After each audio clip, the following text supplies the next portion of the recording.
months ago, I was at the book barn in Niantic, and Jess and I found this, The Book of the Beloved, and it is a very old book from the 1800s, and I just thought I would share it with you all. A little bit by little bit. It's obviously very thick, so I won't do it all at one time. But my name's Serena, and I'm going to be reading.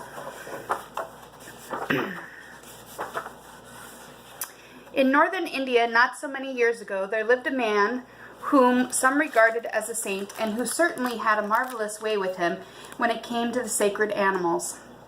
Now the Hindus in ancient days, possibly now too for all I know, are said to have worshipped some 333 million of gods, and most, if not all, at any rate of the principal gods, had each his own sacred animal.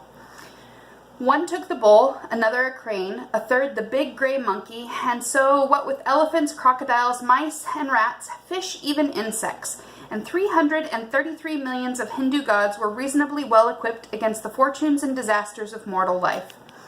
Our friend and hero of northern India, being a true monotheist, did not pick and choose among the Hindu pantheon, but took to his bosom, metaphorically speaking, the whole of the 333 million gods, and with them the care and charge of the 333 millions or thereabouts of sacred animals.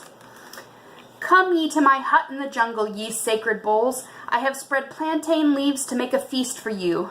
Come ye sacred cranes. I have gathered marshy tidbits for you. Come ye big gray apes, and take as many varied nuts as I have collected for you. Come ye elephants, and ye crocodiles, and ye mice, and rats, and ye lesser creatures. Sacred to the 333 million gods, here is a table richly spread for you, richly spread to the glory of God and the pleasure of the sacred animals. However, no doubt luckily the bulk of the sacred animals stayed away. A few hundred came, including the bulls, the monkeys, the cranes, and needless to say, the insects. The bulls nosed the nuts of the monkeys and snorted with disdain. What blasphemer of gods is this, said they, to provide monkey food for sacred bulls? The monkeys fingered the tidbits of the marsh, bit them, and spat them out disgustedly. Lord Hanuman, they cried, slay this outrageous mortal who insulteth thy brow-leaping devotees with mud and algae. Thus the monkeys, and fell to tugging the tail feathers of the cranes, who were equally busy and disappointed, with the graham and green stuffs for the sacred bulls, hence confusion and despair for our monotheist, and sorrow for the unfortunate sacred animals.